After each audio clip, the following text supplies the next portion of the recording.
Bismillahirrahmanirrahim. Assalamualaikum warahmatullahi wabarakatuh.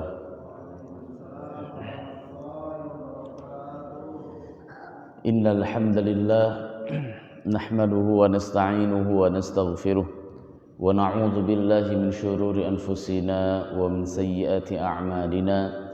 Innahu may yahdihillahu fala mudilla lahu wa may yudlil fala hadiyalah.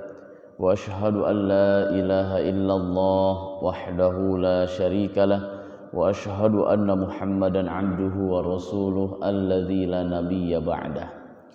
Allahumma shalli ala Muhammad wa ala ali Muhammad kama shallaita ala Ibrahim wa ala ali Ibrahim wa barik ala Muhammad wa ala ali Muhammad kama barakta ala Ibrahim wa ala ali Ibrahim fil alamin innaka Hamidum Majid.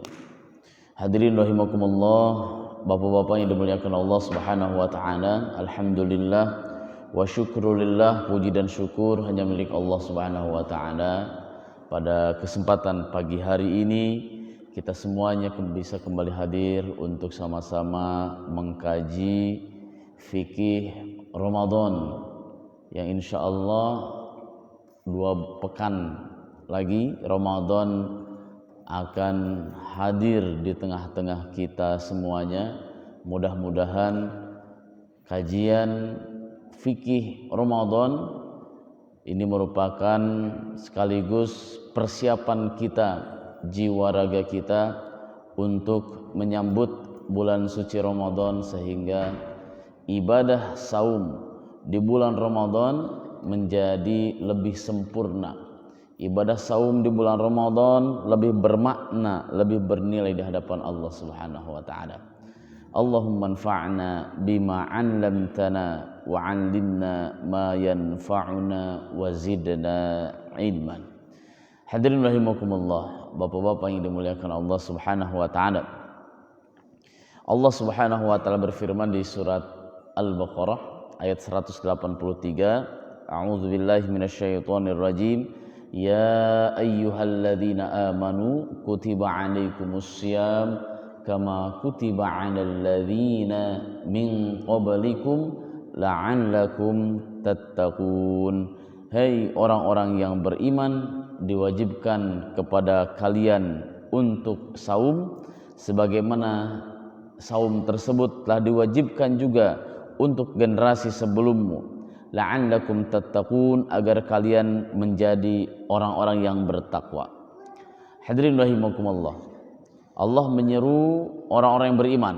Hei orang-orang yang beriman, seruannya adalah untuk melaksanakan ibadah saum, agar tujuannya agar menjadi orang yang bertakwa. Kalau kita lihat konteks ayat ini menunjukkan hukumnya, hukum saum itu adalah wajib. Perintah di ayat ini menunjukkan kepada wajib. Di dalam kajian usul fikih disebutkan kalau ada kalimat kutiba maka menunjukkan wajib. Kutiba 'alaikumussyiyam, diwajibkan kepada kalian untuk melaksanakan ibadah saum. Berarti jika hukumnya wajib, maka melaksanakannya berpahala, dan ketika meninggalkan saum tersebut maka hukumnya adalah dosa. Ini adalah definisi wajib. Ya, definisi wajib. Berpahala ketika mengerjakan, dosa hukumnya ketika meninggalkan. Ini wajib. Beda dengan sunnah. Kalau sunnah mengerjakan berpahala, nggak mengerjakan tidak menjadi dosa, gitu ya. Kalau sebagian menerjemahkan sunnah itu kalau mengerjakan berpahala, kalau nggak mengerjakan nggak apa-apa. Ya. Kalau bermakna nggak apa-apa kan konotasinya ya bebas-bebas saja begitu. Tapi di sini ada spirit, ada semangat, ya. Ketika mengerjakan berpahala, jika tidak mengerjakan tidak dosa, tetapi rugi, gitu. Kenapa rugi? Karena ada potensi pahala, tetapi nggak kita ambil. Ibadah saum hukumnya adalah wajib, tetapi meskipun hukumnya wajib, Allah Subhanahu wa Ta'ala Maha Rahman, Maha Rahim. Allah Maha Pengasih, lagi Maha Penyayang. Allah Maha tahu terhadap kondisi umatnya. Allah Maha tahu terhadap kondisi kita. Dan di sini menjadi karakter agama Islam, ya, di mana Islam itu memberikan toleransi. Islam itu memberikan kemudahan-kemudahan ketika seorang muslim ingin mengerjakan ibadah yang wajib tetapi sedang mendapatkan kendala-kendala. Nah, oleh karena itu dengan Rahman Rahimnya Allah Subhanahu wa Ta'ala, maka kewajiban ini bisa kita tinggalkan ketika ada atau menemui kondisi-kondisi tertentu. Di ayat 184 Allah Subhanahu wa Ta'ala berfirman, ayyaman ma'dudat, yaitu melaksanakan ibadah saum di beberapa hari tertentu. Ayyaman ma'dudat, di hari-hari yang sudah ditentukan. Hari yang sudah ditentukan itu apa? Di bulan Ramadan. Ya, di bulan Ramadan. Ini ibadah saum Ramadan ini kalau di dalam kajian usul fikih disebutnya itu ibadah mudayyak. Beda dengan salat. Kalau salat ibadah muwassa'. Nah, ada muwassa', ada mudayyak.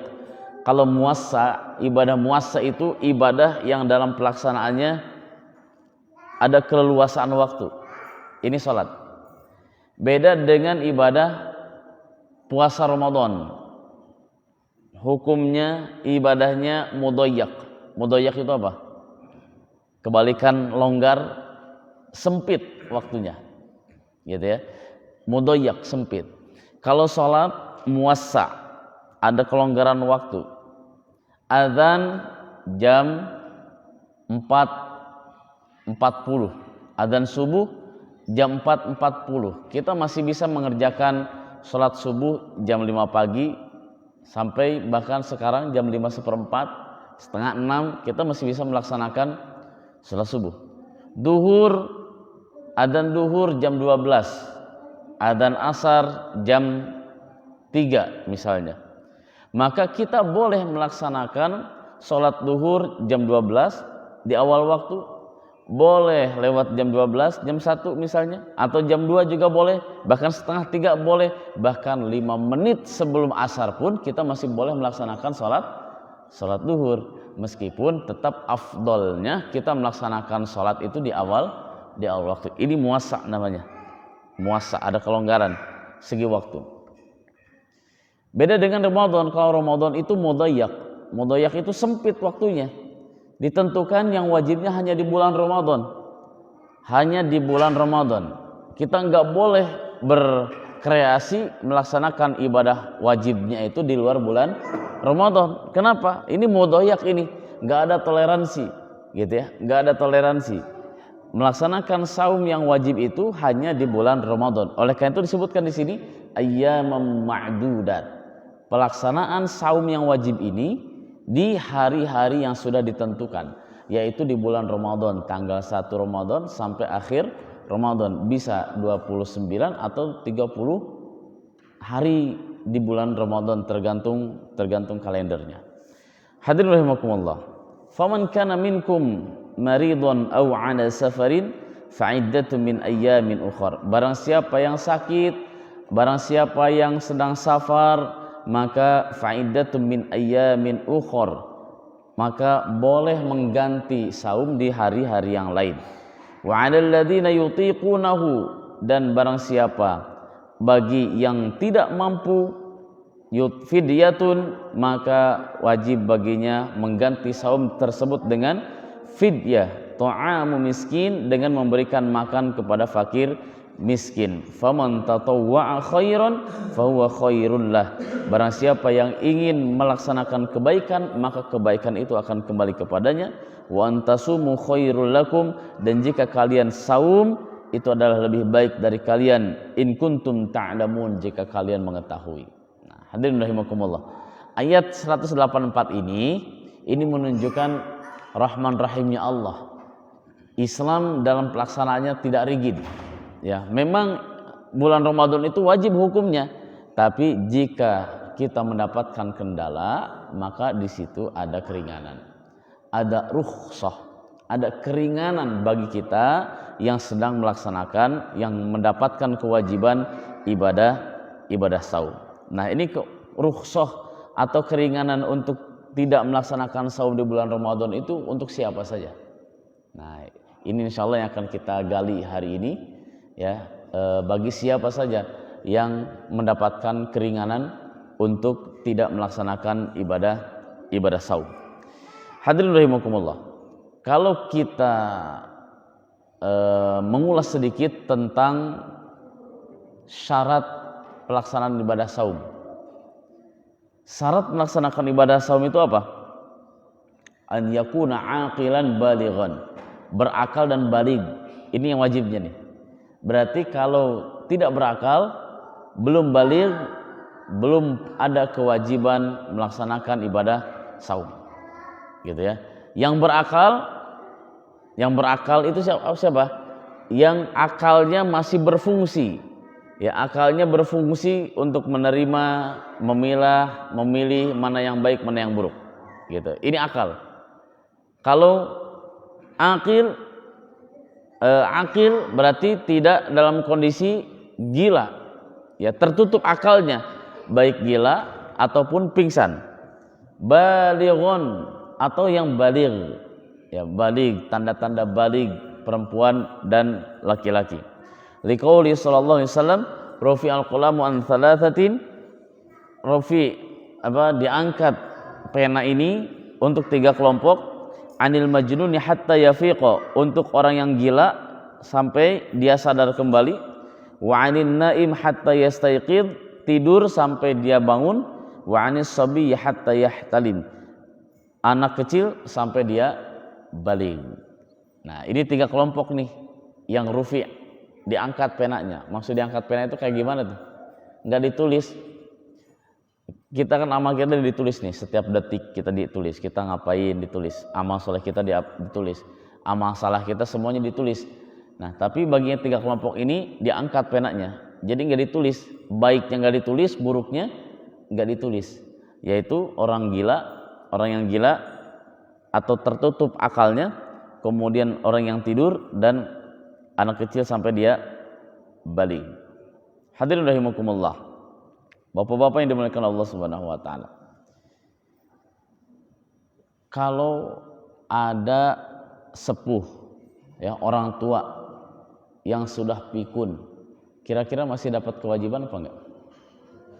Yang pikun? Enggak. Kenapa enggak? Sudah tertutup akalnya. Meskipun maknanya di sini bukan gila kan?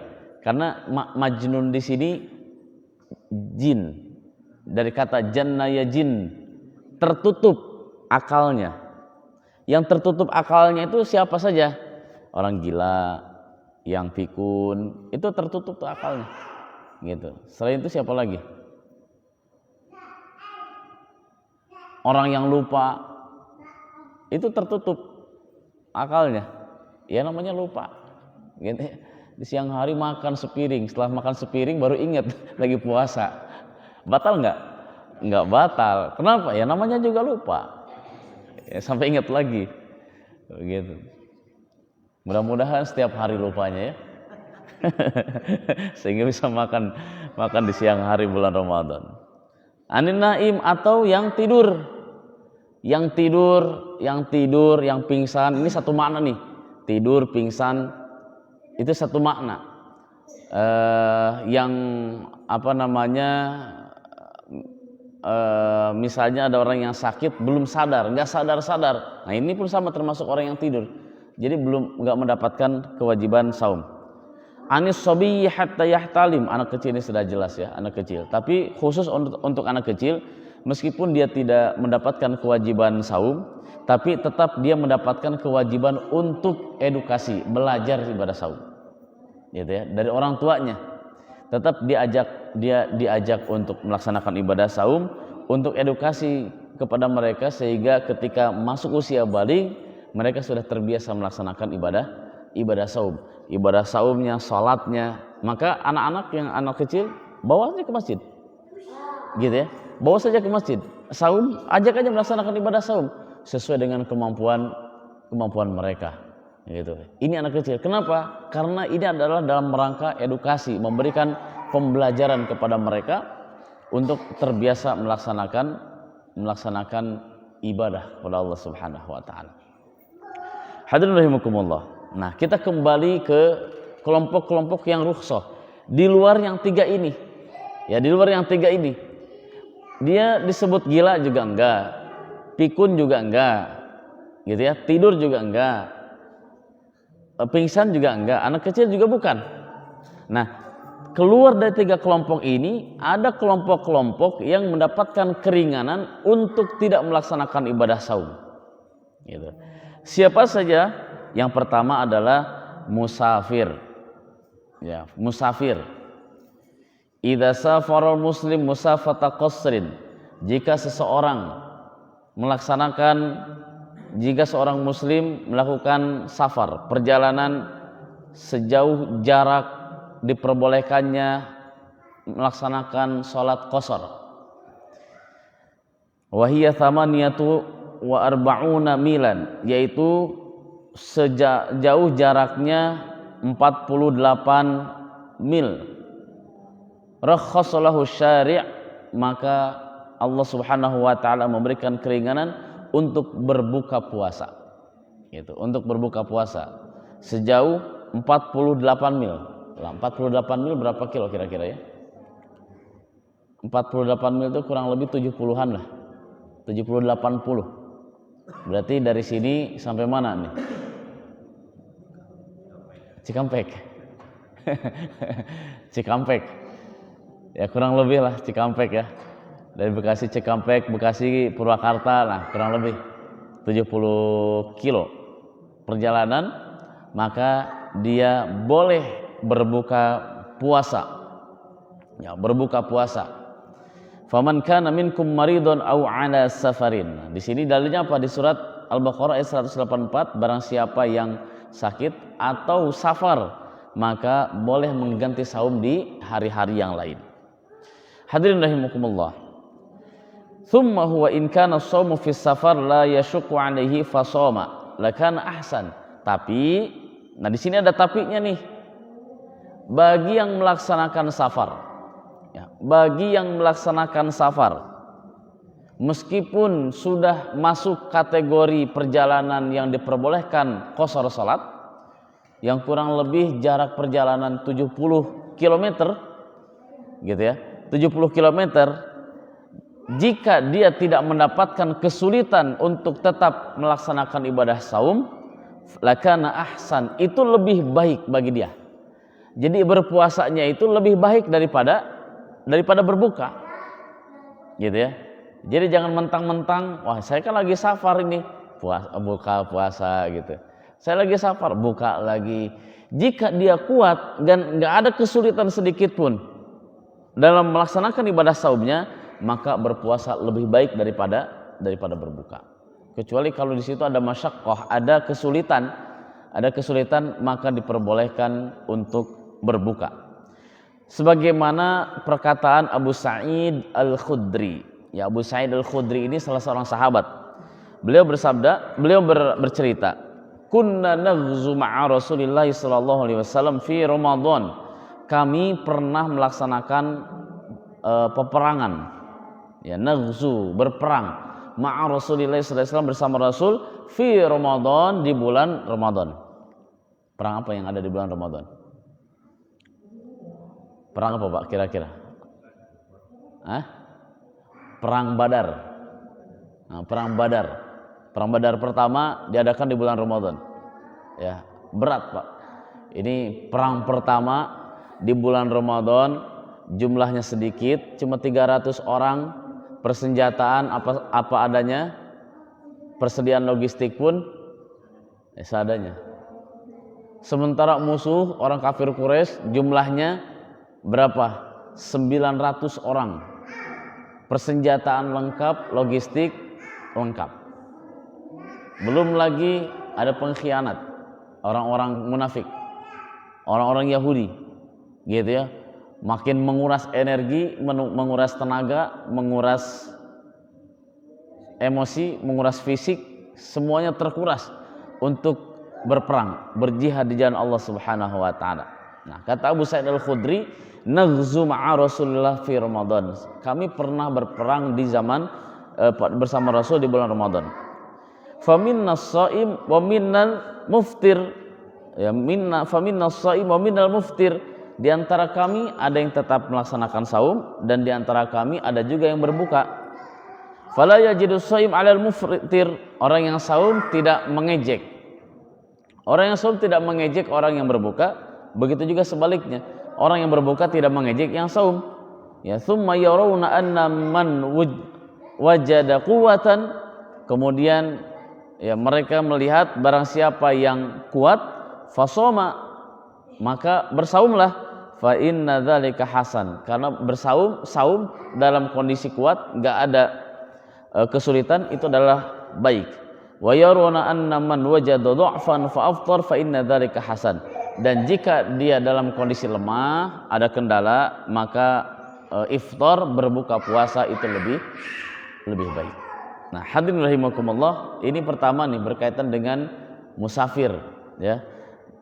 Intinya berkaitan dengan musafir jadi kelompok yang mendapatkan keringanan.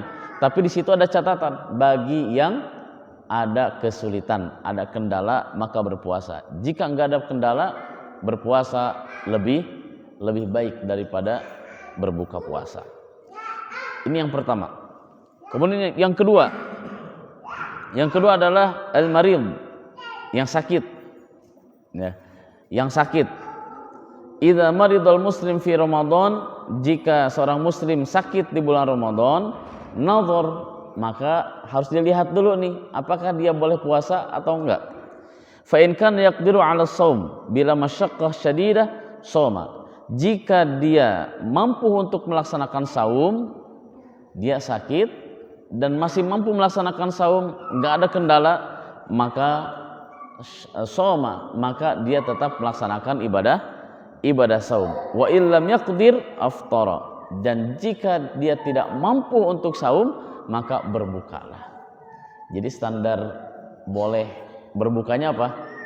Ada kesulitan, ada masyaqqah, ada kesulitan, berbuka. Kalau nggak ada kesulitan, maka saum lebih baik, gitu ya.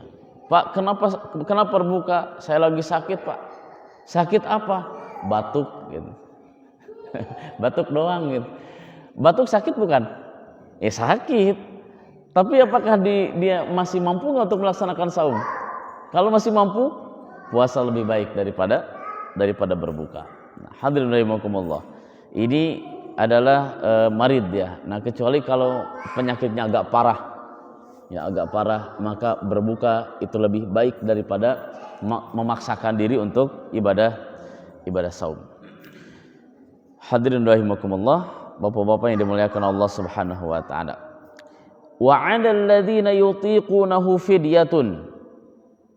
Dan barang siapa yang tidak mampu untuk saum, ya, untuk saum termasuk nanti di sini marid, orang yang sakit. Ya, karena orang sakit ini nanti hukumnya, konsekuensinya bisa jadi dua. Ya, konsekuensinya jadi dua. Beda dengan musafir. Kalau musafir konsekuensinya mungkin hanya qada saja, mengganti saum. Tapi kalau orang yang sakit, ini kemungkinan dua. Bisa jadi qada, bisa jadi fidyah. Kalau misalnya dia bisa diperkirakan sakit hari ini memang saya sakit, di bulan Ramadan memang saya sakit, tapi ada harapan sembuh dan ada harapan masih bisa melaksanakan ibadah saum di luar bulan Ramadan, maka ketika dia meninggalkan saum di bulan Ramadan harus diganti dengan qada, saum lagi di luar bulan Ramadan. Tapi jika sakitnya pertama tidak ada harapan sembuh, ya, tidak ada harapan sembuh karena mungkin sudah sepuh, sudah lanjut usia. Kemudian yang kedua, dari sisi penyakitnya, ya, dari sisi penyakitnya mungkin agak parah meskipun dia masih muda, gitu, dan kemungkinan kecil untuk sembuh, maka bisa diganti dengan fidyah. Nah, insya Allah pembahasan fidyah dan qada insya Allah akan kita bahas setelah ini. Hadirin rahimakumullah. Yang jelas sakit ini termasuk kelompok yang mendapatkan keringanan. Kemudian yang ketiga adalah asy-syaikhul kabir. Asy-syaikhul kabir, orang tua yang sudah sepuh. Idza balagal muslim awil muslimah, jika seorang muslim atau muslimah sinnan minasyaikhati, usianya sudah sepuh, la yaqwa ma'hu 'ala shaum, yang sudah tidak kuat lagi melaksanakan ibadah saum, aftara wa tasaddaqa 'ala kulli yaumin yuftiruhu bimuddin min ta'amin, maka hendaknya dia berbuka puasa dan bersedekah. Maksudnya bayarlah fidyah, ya, bayar fidyah, berbuka puasa dan fidyah setiap hari sebagaimana biaya dia berbuka puasa. Dia makan sehari-hari. Qaul Ibnu Abbas radhiyallahu an. Ibnu Abbas meriwayatkan, rukhsah lisyaikhil kabir, ada rukhsah, keringanan bagi muslim-muslimah yang sudah sepuh, an yut'ima, untuk memberikan makan, an kulli yaumin, setiap hari, miskinan, kepada orang miskin atau fakir, wala qada alaih, dan tidak melaksanakan qada, ya, tidak melaksanakan qada. Ini asy-syaikhul kabir. Nah, ini termasuk kelompok yang mendapatkan keringanan, tidak melaksanakan ibadah puasa. Nah, kemudian yang keempat yang mendapatkan keringanan lagi adalah al-hamil wal murdi'ah, wanita hamil dan wanita menyusui. Ya, wanita hamil dan wanita menyusui. Idza kanatil muslimatu hamilan, jika ada seorang muslimah sedang hamil, fa khafat 'ala nafsiha, dia khawatir dengan kondisi dirinya, au 'ala ma fi batniha, atau khawatir dengan kondisi janin yang ada di perutnya, aftarat, maka berbuka puasalah. Ya, berbuka puasalah. Jadi khawatir dirinya madorot, janin yang ada di perutnya pun madorot, ya, madorot, maka boleh baginya untuk berbuka puasa. Nah, hadirin rahimakumullah. Tapi ini bisa diganti dengan qada atau bisa diganti dengan fidyah. Nah, ini 4 kelompok, ya, 4 kelompok. Yang ini diantaranya 4 kelompok. Musafir, ya, musafir, marid, orang yang sakit, asy-syaikhul kabir, orang tua yang sudah sepuh, dan yang ketiga, yang keempat adalah hamil dan wanita menyusui. Ini semuanya bisa diganti dengan qada dan juga bisa diganti dengan fidyah. Nah, oleh karena itu cara menentukan apakah ini qada atau fidyah, ya, qada atau fidyah, maka kita lihat kondisinya. Pertama, definisinya. Apa yang dimaksud dengan qada?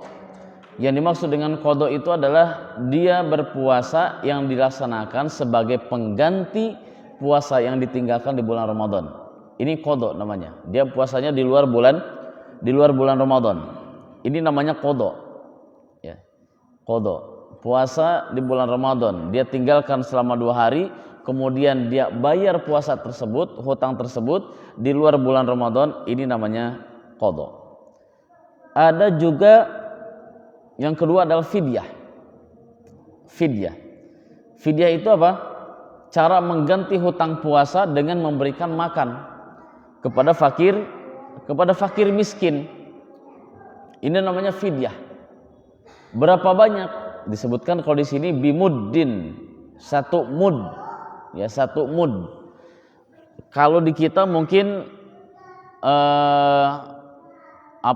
ukuran fidyah itu disesuaikan dengan harga kita makan sehari-hari. Gitu ya, seharga makan sehari-hari. Afdolnya memang fidyah itu memberikan makan. Ya, memberikan makan, tapi standar makannya, kualitasnya ini sama dengan kualitas makanan yang kita konsumsi. Gitu ya.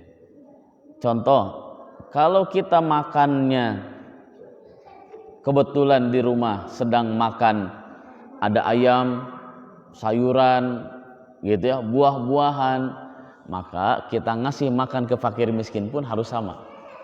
Gitu, harus sama. Jadi jangan sampai begini, di rumah makannya ayam, sayuran, buah-buahan. Untuk fidyah hanya sekedar nasi uduk misalnya yang 7.000, nggak ada telurnya, nggak ada ayamnya. Nah gitu. Ini harus sama nih, selevel. Kalau yang kita konsumsi nasi padang ada rendangnya, maka kita ngasih makanan pun harus sama gitu. Jadi kualitasnya jangan yang lebih rendah, minimal sama, boleh lebih gitu ya. Minimal sama dan boleh lebih, atau boleh juga dengan nominal uang. Misalnya sehari berapa? Sehari makannya 40.000, maka kita bayar fidyah pun berarti seharinya senilai 40.000. Gitu. Tinggal 40.000 dikali berapa hari dia tinggalkan puasa. Gitu. Ini untuk fidyah, ya. Untuk bayar fidyah. Ini standar makannya, makan di bulan Ramadan atau makan di luar bulan Ramadan? Kira-kira makan di bulan Ramadan dan makan biaya konsumsi di Ramadan dan biaya konsumsi di luar bulan Ramadan, besaran mana? Bulan Ramadan. Padahal makan cuma 2 kali ya. Makan cuma 2 kali, iftar sama sahur. Jajannya, koleknya, gorengannya, kurmanya, belum habis sholat taraweh ngebasonya, jajan baso, jajan cuangki, ya, pisang goreng dan lain sebagainya. Bengkak ini pengeluaran, ya, bengkak ini pengeluaran. Maka hitung saja rata-rata saja. Ya, rata-rata kita konsumsi berapa sih sehari gitu. Maka sejumlah itulah kita keluarkan untuk membayar fidyah. Nah, hadirin rahimakumullah. Ada qadha, ada fidyah, ya, ada qadha, ada fidyah. Nah, kalau kita kembalikan tadi ke 4 kelompok, ada musafir, ada orang yang sakit, kemudian orang tua yang sudah sepuh, dan yang keempat adalah hamil atau menyusui, hamil dan menyusui. Kira-kira yang pertama musafir, dia tinggalkan puasa, maka digantinya dengan qadha apa dengan fidyah? Dengan qadha. Kenapa dengan qadha? Karena dia masih ada kemungkinan besarnya bisa mengganti dengan puasa. Selama bisa mengganti dengan puasa, maka wajib qadha, bukan fidyah. Gitu ya. Selama bisa berpuasa di luar bulan Ramadan, maka ganti dengan qadha, bukan dengan fidyah. Ini musafir. Yang kedua, orang yang sakit. Di bulan berpuasa dia sakit. Apakah digantinya dengan qadha apa dengan fidyah? Tergantung sakitnya. Ya tergantung sakitnya. Kalau sakitnya di luar bulan Ramadan ada harapan sembuh dan masih kemungkinan besar kita mampu untuk melaksanakan ibadah puasa, maka ganti dengan qadha. Gitu ya, ganti dengan qadha. Kita sakit nih, demam 3 hari. Pertama, demam masih ada harapan sembuh. Kemudian yang kedua, secara usia masih muda dan masih sangat memungkinkan untuk berpuasa di luar bulan Ramadan, maka ganti dengan qadha, bukan dengan fidyah, kecuali kalau sakitnya sakit yang sangat parah. Ya, sakitnya sangat parah. Sudah mah parah, menimpa orang tua gitu ya, menimpa orang tua dan kemungkinan besar ada harapan nggak sembuh, ada harapan nggak sembuh, ada harapan nggak bisa lagi melaksanakan ibadah puasa, maka ganti dengan fidyah. Ini yang sakit. Jadi melihat kondisinya. Ya, melihat kondisi. Kemudian yang berikutnya orang tua.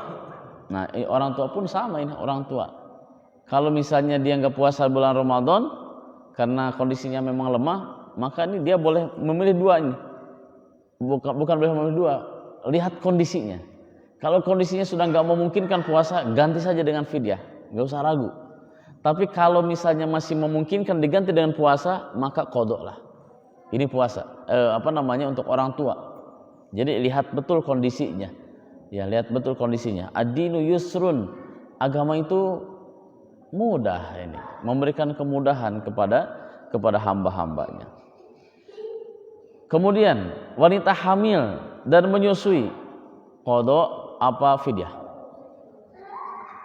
Nah, wanita hamil nih. Wanita hamil 9 bulan dilanjutkan dengan melahirkan, kemudian menyusui. Menyusuinya berapa tahun? Mau dimaksimalkan misalnya 2 tahun. 2 tahun 9 bulan tuh. Dia dalam kondisi lemah. Ya, kondisi lemah karena memang ibu-ibu ya tergantung ibu-ibunya. Ada ibu-ibu yang powernya kuat. Gitu ya, kuat. Bahkan ada ibu-ibu juga ketika kondisi hamil masih bisa puasa. Gitu, masih bisa puasa. Atau masa-masa menyusui pun masih ada yang bisa berpuasa. Tapi ada juga ibu-ibu ketika hamil gak bisa berpuasa, lemah. Ketika menyusui lemah juga, gak bisa berpuasa karena kondisinya. Maka dalam kondisi seperti itu, ibu-ibu ini boleh mengganti dengan fidyah, gitu ya, boleh mengganti dengan fidyah. Tapi jika bisa dia saum, maka ganti dengan qadha. Jadi lihat kondisinya, ya, lihat kondisinya. Ustaz, sebenarnya saya mampu puasa, tapi kalau saya berpuasa ASI jadi kering. Nah gitu ya, kalau berpuasa ASInya jadi kering. Kalau ASI kering, yang madarat siapa? Si bayi nggak bisa makan. Maka dalam kondisi seperti itu, seorang ibu jangan memaksakan diri untuk berpuasa, berbuka saja. Gitu. Kemudian diganti dengan apa?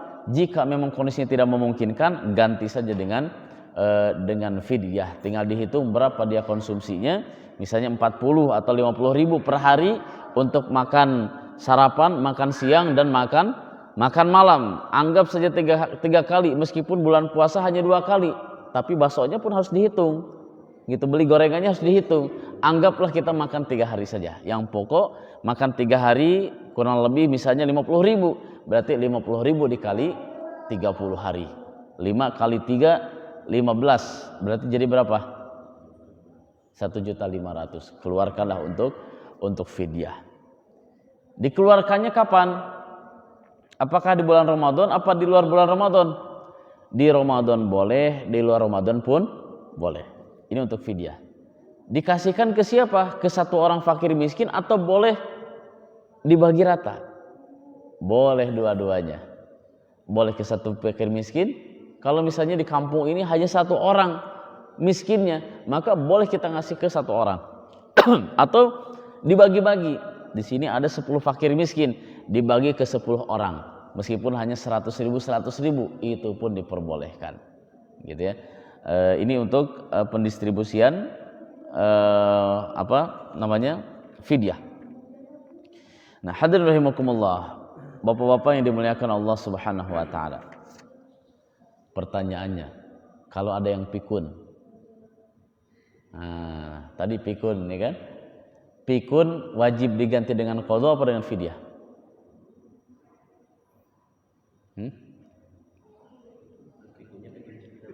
Ya pikun.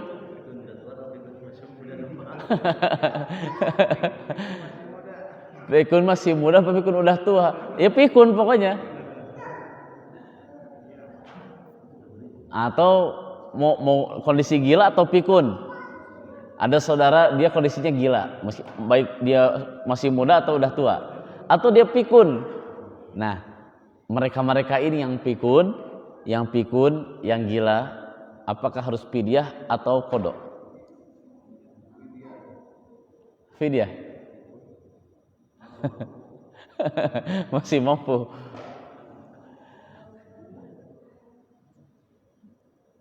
Sebagian guru mengatakan yang gila, yang fidyah, enggak qadha, enggak fidyah. Kenapa enggak qadha, enggak fidyah? Enggak punya kewajiban dia. Sebagaimana anak-anak. Ini anak-anak ngepuasa misalnya, apakah harus qadha enggak? Enggak. Harus fidyah enggak? Enggak juga kan? Anak-anak. Kenapa anak-anak enggak qadha, enggak fidyah ketika dia enggak puasa? Belum mendapatkan kewajiban. Rufi'al qalam. Gitu ya. Jadi dia tidak punya kewajiban, tidak mendapatkan kewajiban untuk melaksanakan syariah. Nah, jadi kalau yang pikun ya enggak usah qadha, enggak usah puasa juga, enggak usah qadha, enggak usah fidyah. Ya yang namanya pikun. Yang pikun kan seperti anak-anak kondisinya. Gitu. Mungkin dia teringatnya saya harus sahur. Saya harus sahur, padahal waktu sudah jam 7 kan begitu. Waktu sudah jam 7 pagi, tapi perasaannya saya lagi sahur. Begitu. Ini yang pikun kan begitu. Yang pikun. Ya, kebetulan saya pernah ngurus nenek saya. Nenek saya kondisinya pikun. Ya, kadang begitu, dia perasaannya udah maghrib begitu. Perasaannya udah maghrib, padahal masih sore. Kan udah gelap berarti udah maghrib ya, makan dia. Gitu. Kadang sholat ya seingatnya gitu. Dia masih ingat mau sholat, tapi waktunya nggak beraturan. Gitu, waktunya nggak beraturan. Perasaan dia masih subuh, udah subuh, padahal masih jam 2 pagi dia bangun. Sholat itu lama. Gitu. Nih lagi ngapain? Sholat subuh. Gitu, lama banget, dari jam 2 tuh. Atau sholat duhur, sholatnya iya, tapi di sembarang waktu gitu, nggak nentu. Ya namanya juga pikun, kita harus maklum, masih alhamdulillah masih ingat sholat gitu, masih ingat puasa sehari-harinya dia gitu. Ketika dia ingat harus puasa, harus saum dan segala macam gitu. Ini namanya juga pikun, lupa kondisinya gitu. Kadang dia keluar silaturahim ke yang lain, pintunya dikunci sama dia gitu. Pas pulang kuncinya nggak ada. Ini kemana? Ini kan kita nyari-nyari. Tolong cariin kunci katanya. Saya cari kunci kemana-mana. Udah betis saya udah pegel-pegel hampir sejam nyari ke sana kemari, nyari kunci nggak ada. Ternyata disempilin di sakunya kan gitu. Lah itu apa di saku gitu. Ya namanya juga pikun, harus kita maklumi gitu. Nah, hadirin rahimakumullah. Nah, yang pikun, yang gila enggak mendapatkan kewajiban. Ya, enggak mendapatkan kewajiban untuk saum, enggak mendapatkan kewajiban fidyah, qadha. Ya, kalau sedekah atas nama dia boleh saja. Ya. Kalau saya sedekah atas nama yang pikun ini, yang gila ini boleh saja. Hadirin rahimakumullah, bapak-bapak yang dimuliakan Allah Subhanahu wa taala. Nah, ini untuk kelompok yang mendapatkan keringanan untuk tidak melaksanakan ibadah puasa. Jadi di sini wa 'alal ladzina yutiqunahu, barang siapa yang tidak mampu untuk saum maka ganti dengan fidyah. Baik, ini yang keringanan-keringanan nih. Yang tidak saum karena mendapatkan keringanan. Konsekuensinya fidyah atau qadha. Yang terakhir, ya. Yang terakhir bagi yang melakukan pelanggaran. Bagi yang melakukan pelanggaran di bulan Ramadan, di antaranya dia berhubungan suami istri di siang Ramadan, maka wajib baginya kifarat. Ya, kifarat. Saumnya batal, kemudian satu kali pelanggaran itu wajib membayar kifarat. Ketika dilakukan berulang-ulang, maka kifaratnya pun dilakukan berulang-ulang, gitu ya, berulang-ulang. Dan ini kifarat. Al-kafaratu ma yukaffiru bihi dzanbul mutarattab 'ala al-mukhalafati lisyari'. Al-kafarah, kafarah atau kifarat. Bahasa kita ini sering disebut kifarat. Bahasa Arabnya kafarah. Nah, apa yang maksud dengan kafarah? Kafarah itu dari kata kafarah, kafirun, ini sama nih. Artinya menutup. Ya, artinya menutup. Kafir menutup. Orang yang menutup. Apa yang dia tutup? Dia tutup hatinya untuk menerima hidayah Allah. Gitu. Ini orang kafir.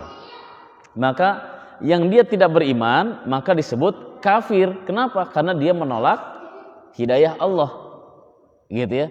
Jadi kata kafir itu bukan penghinaan, bukan. Kalau sekarang kan kata kafir itu menghina. Ya, dikesankan menghina. Harusnya jangan kafir, harusnya apa? Non muslim gitu. Menurut kita non muslim itu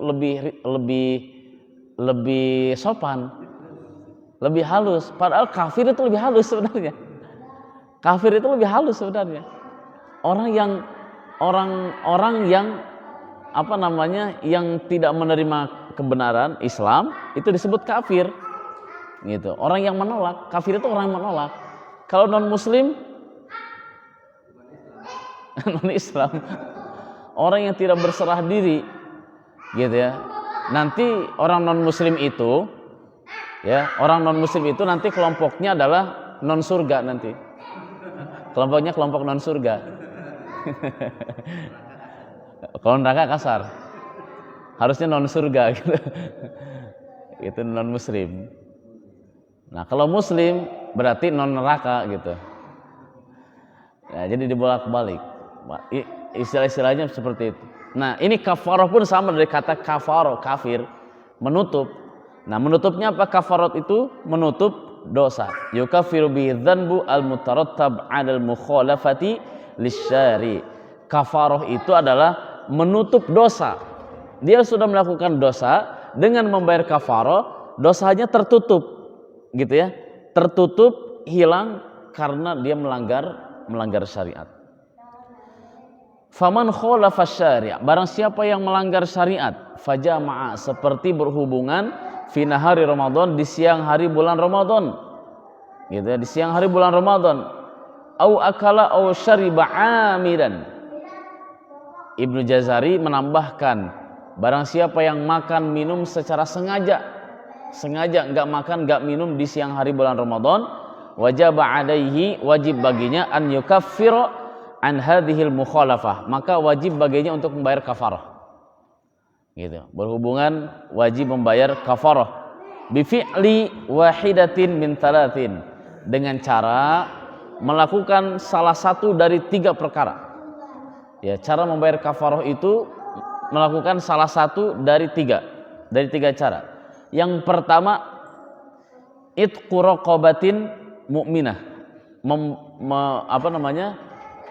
Itqu itu apa? Memerdekakan hamba sahaya. Memerdekakan hamba sahaya yang mukmin atau mukminah. Meskipun mungkin untuk hamba sahaya hari ini nggak ada. Ya, hamba sahaya hari ini nggak ada.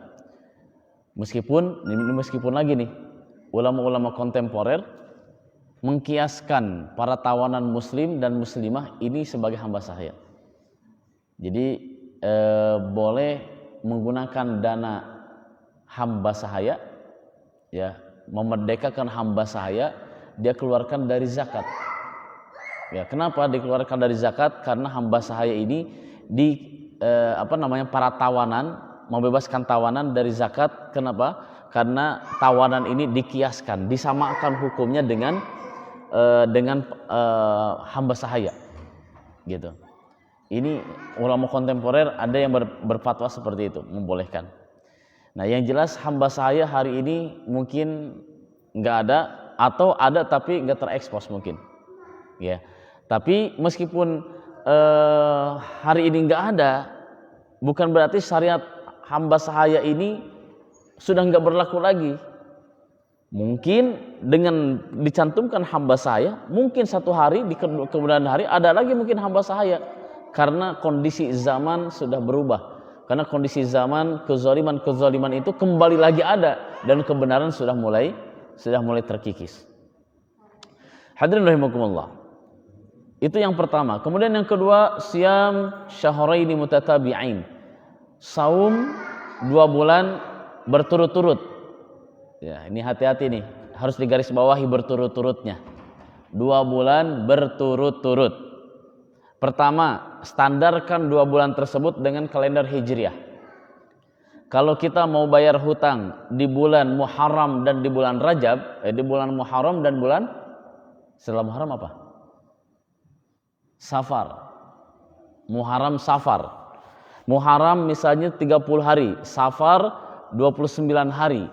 Berarti jumlahnya berapa? 59 hari. 59 hari. 2 bulan berturut-turut itu 59 hari. Atau kalau kebetulan dua-duanya 30 berarti 60 hari. Kalau kita melaksanakan saum sudah 50 hari berturut-turut nggak pernah berbuka, pas hari ke-51 dia batal. Maka lanjutin apa ngulang? Ngulang lagi. Ini yang namanya berturut-turut. Gitu ya. Ini yang namanya 2 bulan berturut-turut. Gitu ya. Maka harus berpikir 1000 kali kalau mau berhubungan di siang hari bulan Ramadan ya. Ini untuk bapak-bapak, nggak berlaku untuk yang bujangan. Para bujangan cukup menyimak aja ya. Nah, hadirin rahimakumullah. Nah, ini kafarat namanya. Ini saking dosa besarnya. Dosa besar berhubungan dengan suami istri di siang hari bulan Ramadan. Hadirin rahimakumullah. Ustadz, saya enggak berhubungan, cuma mencium istri saja. Boleh apa enggak? Ini bujangan ini yang jawab ini. Mencium istri hukumnya makruh. Ya, mencium istri makruh. Ya, bersentuhan dengan syahwat makruh. Hukumnya makruh. Meskipun ada 2 hadis, ya. Ada 2 hadis. Ya Rasul, ini ada seorang sahabat nanya ke Rasul, "Ya Rasul, saya mencium istri boleh enggak?" "Boleh." Ini kata Rasul. Di hadis yang lain ada sahabat yang bertanya, "Ya Rasul, boleh enggak saya mencium istri?" "Enggak boleh." Gitu. Di hadis yang pertama boleh, di hadis yang kedua enggak boleh. Wah, Rasul enggak konsisten ini Rasul ini. Ini boleh apa enggak? Ternyata setelah diteliti hadisnya, yang pertama yang nanya boleh apa enggaknya itu yang pertama orang tua, yang sepuh, ya aki-aki. Kata dia, "Ya Rasul, boleh nggak saya nyium istri?" "Boleh." Kenapa boleh? Ya, kenapa jawabannya boleh? Karena kalau orang tua biasanya kalau mencium ya udah sekedar mencium aja, gitu. Tapi kalau yang hadis yang kedua, ketika Rasul menjawab nggak boleh, ternyata yang nanya pemuda, masih seger. Gitu ya. Ini yang namanya pemuda kalau sudah mencium biasanya pingin dilanjutin. Maka dicegahlah sama Rasul, khawatir terjadi perbuatan yang dilarang oleh Allah Subhanahu wa taala, maka dicegah, nyium enggak boleh. Gitu ya. Nyium enggak boleh. Kalau dalam kajian fikih secara umum melihat dalil ini, enggak bolehnya itu bukan kategori haram tapi makruh. Gitu ya. Makruh. Khawatir dilanjutin ke langkah-langkah berikutnya. Nah, oleh karena itu mencium Ini pun sama, harus sebisa mungkin dihindari. Kalau nggak kuatnya nyium, sekedar nyium udah selesai. Gitu, lupakan. Sementara bersabar, karena memang inti dari bulan puasa itu bukan hanya sekedar menahan lapar, menahan dahaga, tapi kita belajar menahan hawa nafsu kita. Gitu. Belajar menahan hawa nafsu kita, mengontrol hawa nafsu kita. Makanya para bujangan, ya ini kebujangan lagi nih. Bujangan yang ingin saum, yang ingin menikah, belum kesampaian, maka disunnahkan untuk saum. Kenapa untuk saum? Ahsanun lil farji, bisa lebih menekan hawa nafsunya. Gitu. Hadirin rahimakumullah, bapak-bapak yang dimuliakan Allah Subhanahu wa taala. Yang pertama tadi membebaskan hamba saya, yang kedua adalah saum 2 bulan berturut-turut, yang ketiga adalah memberi makan ke 60 fakir miskin. Ya, setiap miskin diberikan sebagaimana kita makan. Ya, sebagaimana kita makan. Hadirin rahimakumullah. Ingat-ingat ngasihnya ke 60 fakir miskin. Jangan ditumpuk, enggak kayak fidyah. Kalau fidyah kan boleh ke 1 orang. Ya kan? Boleh ke 1 orang. Nah, kalau kafarat itu bukan ke 1 orang, tapi ke 60 orang fakir miskin. Ya. Jadi bukan dijumlahkan. Berarti misalnya kalau saya makan 20.000, berarti harus dikali 60.000 kemudian dikasih ke seorang. Bukan seperti itu kalau kafarah, tapi harus dibagi ke 60 fakir miskin. Nah, carilah sebanyak 60 fakir miskin siapa. Nah, ini untuk membayar kafarah. Tapi lagi-lagi adinu yusrun, lagi-lagi agama itu mudah, enggak rigid. Ada aki-aki yang datang ke Rasul, ya Rasul, saya sudah melakukan hubungan suami istri di siang hari bulan Ramadan. Kemudian kata Rasul, kalau begitu bebaskan hamba saya. Gitu, bebaskan hamba saya. Ya Rasul, kami enggak sanggup kalau untuk membebaskan hamba saya. Kalau begitu puasalah 2 bulan berturut-turut. Dia jawab lagi, ya Rasul, jangankan puasa 2 bulan berturut-turut, 1 bulan Ramadan aja banyak bolongnya. Gitu. Baik, kalau begitu kasihlah makanan ke 60 fakir miskin. Ya Rasul, ya Rasul, jangankan untuk ngasih, kami ini termasuk orang yang miskin. Gitu. Kami ini termasuk orang yang miskin.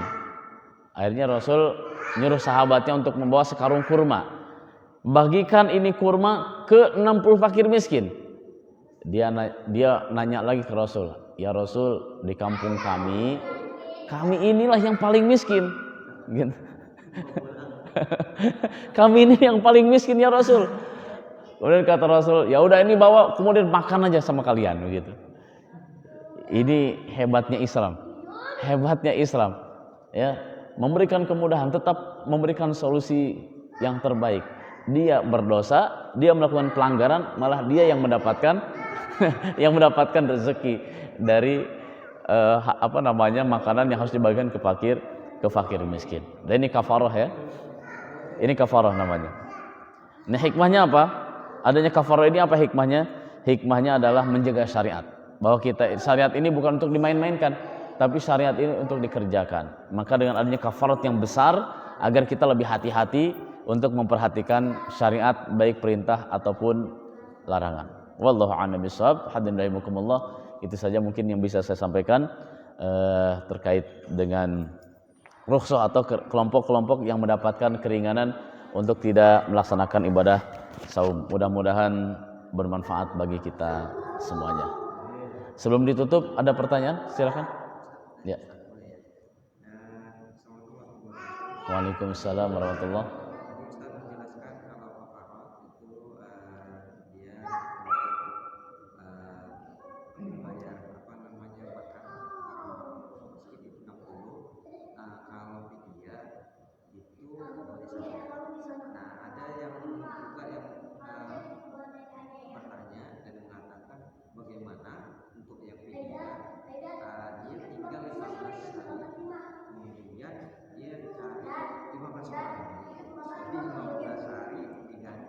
Lima 15 orang.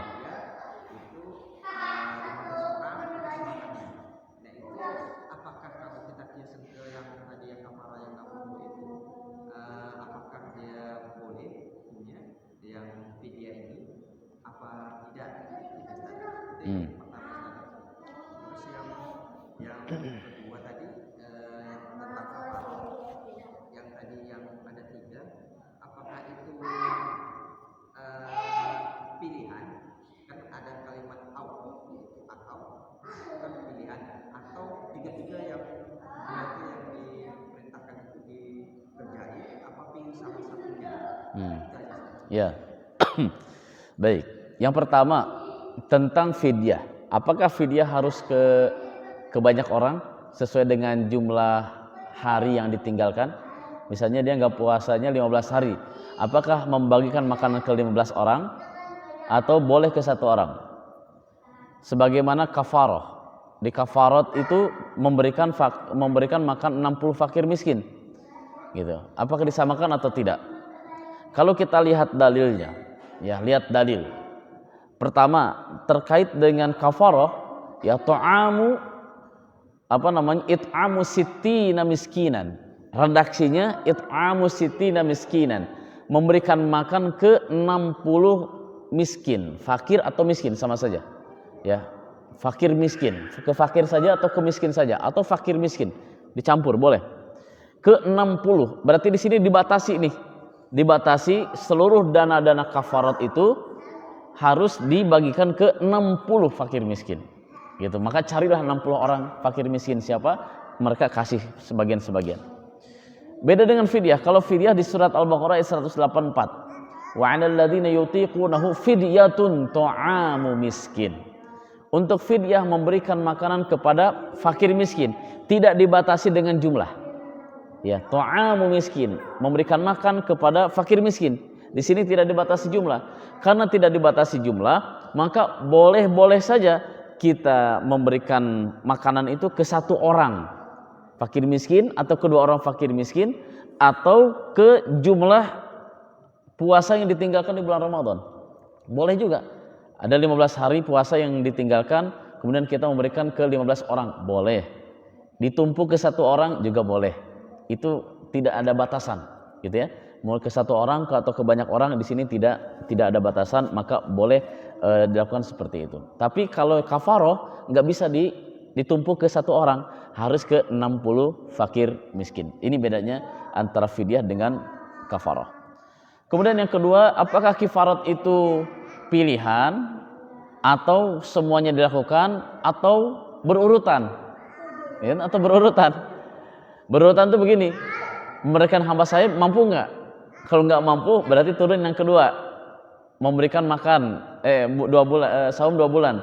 Atau yang ketiga, memberikan makanan ke 60 fakir miskin. Nah, di sini bukan berurutan tapi pilihan. Ya. Bi fi'li wahidatin min thalathin, mengerjakan salah satu dari 3 ini. Ya, mengerjakan salah satu dari 3 ini. Memerdekakan atau puasa atau memberikan makan. Pilih yang mana? Gitu ya, pilih yang mana? Yang pertama, yang kedua atau yang ketiga? Meskipun ada fatwa begini. Fatwanya ini yang melakukan pelanggaran siapa ini? Gitu ya. Anak muda. Gitu. Maka anak muda agar ada efek jerak, maka dari hakim, nah dari fatwa, ini kan fatwa ulama ini harus dikelola, fatwa ulama harus dikelola memang ini oleh penguasa. Untuk anak-anak muda yang melakukan pelanggaran harus puasa 2 bulan berturut-turut. Gitu. Kenapa? Agar ada efek jerak. Gitu. Karena kan inti syariat kan begitu, harus ada efek jerak. Meskipun sebenarnya di dalam fikih ini boleh langsung memberikan ke 60 fakir miskin. Gitu. Wallahu a'lam bishawab. Ada lagi Pak, silakan. Ya.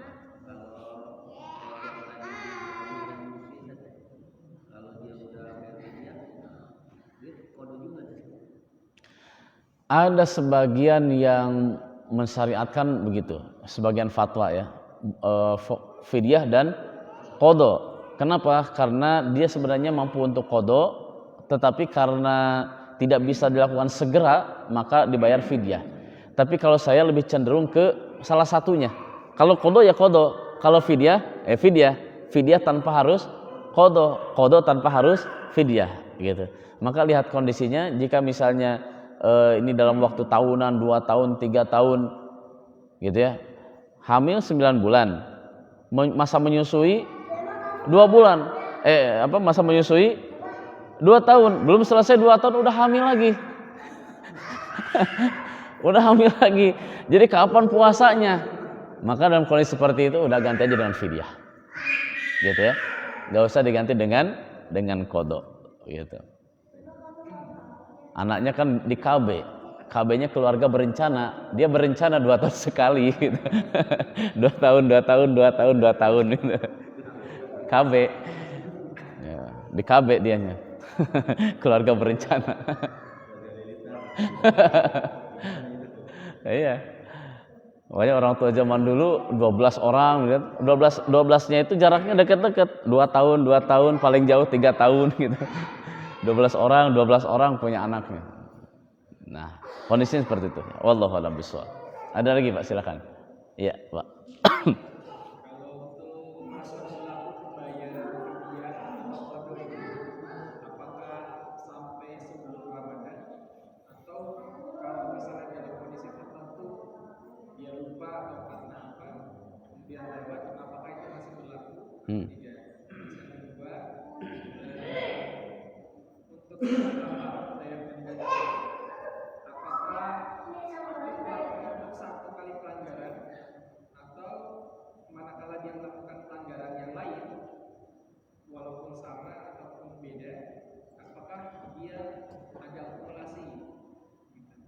Ya. Ya. Baik. Kalau dia punya hutang puasa, apakah harus dibayar sebelum bertemu lagi dengan Ramadan berikutnya? Atau boleh lewat Ramadan, batas Ramadan berikutnya? Ya. Lebih utamanya bayar fidyah, bayar qada, ya, bayar kifarat sebelum bertemu lagi dengan bulan Ramadan berikutnya. Ini afdolnya. Jika dalam kondisi-kondisi tertentu, misalnya tidak memungkinkan puasa, kemudian sudah melewati Ramadan berikutnya pun kita masih belum bisa puasa, maka hutangnya tetap berlaku, hutang puasanya tetap berlaku. Maka yang kodonya tetap berlaku, harus melaksanakan puasa sesuai dengan jumlah puasa yang ditinggalkan.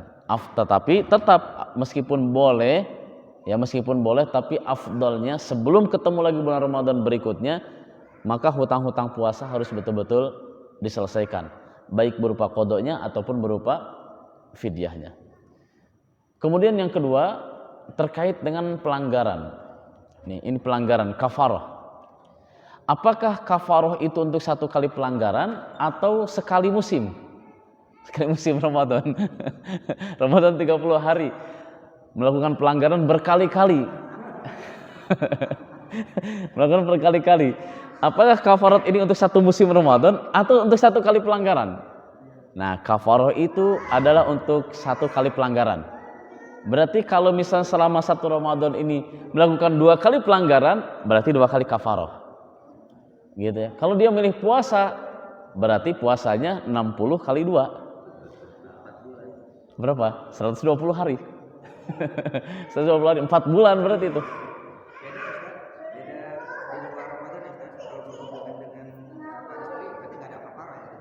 Kalau di mana?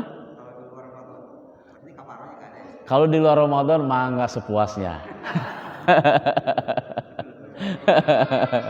Di luar Ramadan. Bagaimana kalau saya lagi puasa sunnah? Kalau puasa sunnah kan tinggal dibatalkan, jadi nggak ada kafarah. Ya gitu ya. Jadi yang kafarah ini khusus di bulan Ramadan saja. Nah makanya hati-hati jangan sampai kepleset. Ya, jangan sampai kepleset. Jaga betul emosi kita, jaga betul hawa nafsu kita. Ya mudah-mudahan kita lebih hati-hati ketika melaksanakan ibadah saum Ramadan. Hati-hati ketika kita ada keinginan melanggar larangan-larangan di bulan puasa di bulan Ramadan. Wallahu a'lam bishawab. Ya. Ada lagi, Pak? Cukup? Baik, cukup ya. Baik, hadirin rahimakumullah, kita cukupkan untuk kajian pagi hari ini. Mudah-mudahan bermanfaat, mudah-mudahan saum kita di bulan Ramadan tahun ini menjadi saum yang lebih sempurna, saum yang lebih baik, saum yang lebih berkualitas dibanding dengan tahun-tahun sebelumnya. Mari kita sempurnakan dengan berdoa kepada Allah Subhanahu wa taala. A'udzubillahi minasyaitonir rajim. Bismillahirrahmanirrahim. Alhamdulillahirabbil alamin. Hamdan na'imin, hamdan syakirin, hamdan yuwafi ni'amahu wa yukafi'u mazidah. Ya Rabbana lakal hamdu kama yanbaghi li jalali wajhikal karim wa 'azimi sultanik. Allahumma shalli ala sayyidina Muhammad wa ala ali sayyidina Muhammad. Allahumma ighfir lana dzunubana wa israfana fi amrina wa thabbit aqdamana wansurna 'alal qaumil kafirin. Allahumma ighfir lana wa liwalidina warhamhum kama rabbawna shighara. Allahumma ighfir lil mu'minina wal mu'minat wal muslimina wal muslimat al ahya'i minhum wal amwat innaka sami'un qaribun mujibud da'awat. Allahumma arinal haqqa haqqan warzuqna ittiba'ah wa arinal batila batila warzuqna ijtinabah. Allahumma inna nas'aluka al-huda wat-tuqa wal-'afafa wal-ghina. Allahumma inna nas'aluka salamatan fid din wa 'afiyatan fil jasad wa ziyadatan fil 'ilmi wa barakatan fil rizqi wa taubatan qabla al-maut wa rahmatan 'inda al-maut wa maghfiratan ba'da al-maut. Allahumma hawwin 'alaina fi sakaratil maut wan najata minan nar wal 'afwa 'inda al-hisab. Rabbana hab lana min azwajina wa dhurriyyatina qurrata a'yun waj'alna lil muttaqina imama. Rabbana atina fid dunya hasanah wa fil akhirati hasanah wa qina adzaban nar. Subhana rabbika rabbil izzati amma yasifun wa salamun 'alal mursalin walhamdulillahi rabbil alamin. Subhanakallahumma bihamdika asyhadu an la ilaha illa anta astaghfiruka wa atubu ilaik. Wassalamualaikum warahmatullahi wabarakatuh.